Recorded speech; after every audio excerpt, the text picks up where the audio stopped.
Salut à tous.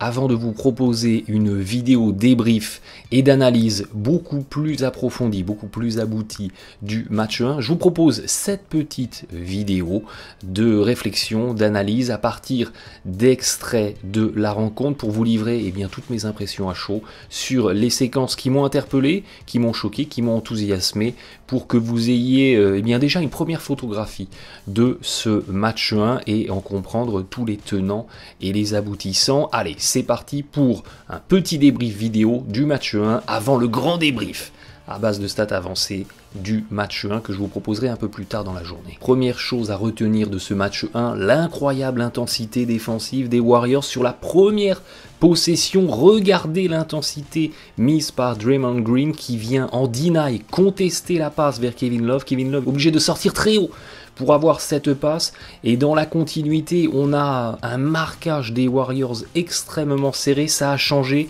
Klay Thompson se retrouve sur Kevin Love. A priori, c'est une situation de mismatch favorable aux Cavs, mais Klay Thompson est un excellent défenseur et c'est l'une des richesses de cette équipe des Warriors, la capacité à pouvoir changer sur les écrans sans être défavorisé, et les Cavs envoient un airball sur leur première possession d'attaque.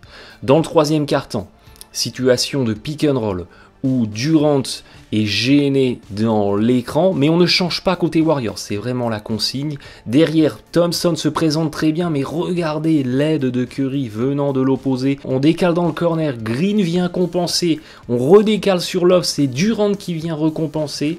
Ça retourne finalement dans les mains de James. Aucun décalage n'a permis de créer un tir ouvert et les Cavs sont obligés de tenter quelque chose de très compliqué, et sur le rebond offensif, encore une bonne défense. Un peu plus tard dans le troisième quart-temps, on retrouve des one-two screens entre le meneur et l'arrière. Les Warriors changent. Curry, qui défendait à la base sur J.R. Smith, se retrouve en post-up sur Irving. Et regardez Green, il ordonne à Zaza de venir doubler. On va trapper dans le coin, ça neutralise la séquence d'attaque. Et stop défensif pour les Warriors. Et on retrouve cette défense du pick and roll où on ne veut pas changer dans la première intention côté Golden State. On reste au contact du tireur et on oblige les Cavs à prendre des tirs très compliqué. Et puis, si on n'a pas d'autre choix que de changer, on en avait parlé dans la vidéo preview, c'est ce qui se passe ici, la qualité défensive de cette équipe des Warriors permet de changer sans créer vraiment de mismatch. On retrouve ici Thompson qui défend sur Kevin Love, qui ne peut pas se rapprocher du cercle, bien gêné, et qui tente un tir compliqué. Deuxième point remarquable dans ce match 1, l'énorme quantité de lay-up ouverts inscrits par cette équipe de Golden State. Montée de balle ici des Warriors. L'équipe des Cavs va anticiper un mouvement de pin-down, un écran descendant pour Kevin Durant, avec un écran qui serait posé par Steph Curry. LeBron James, même s'il est à l'opposé, reste en marquage très serré pour anticiper cet écran, mais très belle lecture des Warriors qui vont jouer le backdoor et inscrire 2 points en alley-oop. Montée de balle de Kevin Durant, écran haut de Zaza. Voyez que la défense des Cavs est focalisée sur le porteur de balle. J.R. Smith ne descend pas de l'opposé pour contester l'arrivée vers le panier du poseur de l'écran, et dunk de Zaza. Regardez ici. Après un stop défensif des Warriors, séquence de transition. Voyez que Kyrie Irving, ici, sur la montée de balle, sur le repli défensif, il a 2 mètres d'avance sur le porteur du ballon. Il replie en trottinant et il arrive avec 2 mètres de retard en défense sur son terrain. Évidemment, les Warriors en profitent et peuvent dunker tranquillement en contre-attaque. Nouvelle séquence ici de repli défensif sur une attaque en transition des Warriors. J.R. Smith replie en trottinant. Il ne vient pas aider depuis l'opposé sur un drive de Kevin Durant et dunk à nouveau pour les Warriors. Séquence complètement folle où, sur une passe manquée de Curry qui tombe dans les mains de Durant, les Warriors vont une nouvelle fois trouver un dunk et une nouvelle fois une absence d'aide totale depuis l'opposé. Ce qui est très très intéressant, c'est que ce système de remise en jeu, c'est un vieux système du playbook des Warriors de l'ère Mark Jackson qu'ils n'utilisaient quasiment plus. Le principe ici, c'est que Klay Thompson va bénéficier d'un double écran et se présenter au panier. C'est ce que la défense des Cavs anticipe. Vous voyez les appuis de J.R. Smith, ils sont en contestation de ce démarquage. Donc Curry s'attend à ce que Klay Thompson fasse une feinte de prise d'écran pour jaillir vers le cercle et se retrouver tout seul. Mais Curry en fait est feinté par son propre joueur. LeBron James laisse passer le ballon et Durant peut aller tranquillement dunker. Remise en jeu un petit peu plus tard des Warriors. J.R. Smith, toujours lui, tourne le dos à son joueur qui coupe tranquillement vers le panier. Et c'est ici Javal McGee qui peut inscrire tranquillement un dunk sur une remise en jeu, ligne de fond. Séquence de jeu placé des Warriors et on va retrouver ce collectif extrêmement bien huilé, ce ballon qui circule de main en main jusqu'à trouver un décalage, un drive le long de la ligne de fond et l'aide est toujours en retard. Troisième chose à avoir en tête sur ce match 1, on a revu les Bad Cavs qui font beaucoup trop d'isolation en attaque et qui ont une attaque beaucoup trop statique. On a vu beaucoup de possessions où Kyrie Irving ne fait même pas une passe, ne fait même pas tourner le ballon ne serait-ce qu'une seule fois avant de déclencher un tir. Et cette possession, elle est saisissante parce que vous avez d'un côté une isolation avec 10 dribbles et aucune passe, et de l'autre, une équipe des Warriors qui a fait 4-5 passes pour trouver le mismatch et aller chercher un panier en dessous.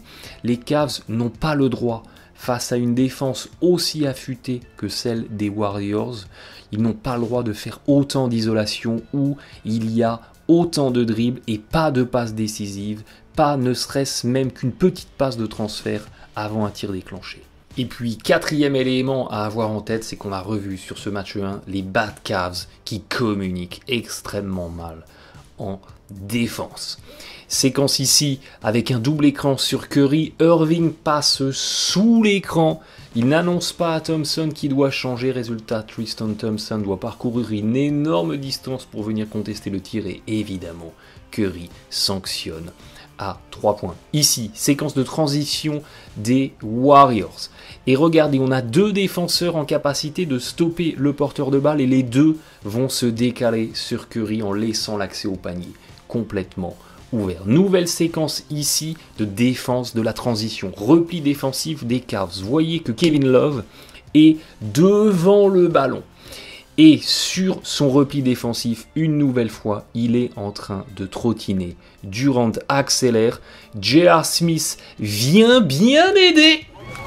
Vient bien couper l'accès au panier. Mais Irving est décalé et ne peut pas revenir fermer sur Curry et les Warriors sanctionnent à 3 points. Et énième séquence de transition et énième problème de communication avec cette fois un chef-d'œuvre de J.R. Smith qui va s'écarter de l'accès au panier alors qu'il est le dernier défenseur. Et Kevin Durant va pouvoir tranquillement aller déposer. Séquence cultissime où regardez J.R. Smith, il va faire un numéro de torero, de toréador en s'enlevant de l'accès au panier et en laissant Durant aller tranquillement déposer en dunk. Au final, dans ce match 1, au-delà des stats individuelles, au-delà des performances individuelles, au-delà des match-ups, au-delà de l'adresse d'un tel, de la maladresse d'un tel, ce qu'il faut retenir, c'est qu'il y a vraiment eu un décalage de niveau d'intensité entre les deux équipes. Les Warriors sont arrivés dans le match avec une incroyable intensité, un palier qu'on ne les avait peut-être jamais vus mettre en place jusque-là, là où les Cavs n'étaient pas au niveau. N'était pas au niveau en termes d'envie, en termes d'intensité, en termes d'implication. Il suffit pour ça de regarder l'implication sur les replis défensifs, la vitesse sur les replis défensifs et globalement sur le niveau d'agressivité globale de cette équipe des Cavs. Donc la première chose à corriger en vue du match 2 côté Cleveland, c'est bien entendu de matcher le niveau d'intensité très très élevé des Warriors. Si on a encore des Warriors à 200% face à des Cavs qui sont restés à 100%, voire à 90-95%, eh bien on aura le même résultat dans les matchs suivants. Donc, première clé de cette série, au-delà de tout ce qu'on a pu vous annoncer dans la preview, c'est vraiment l'intensité, l'agressivité et le niveau d'engagement des deux équipes.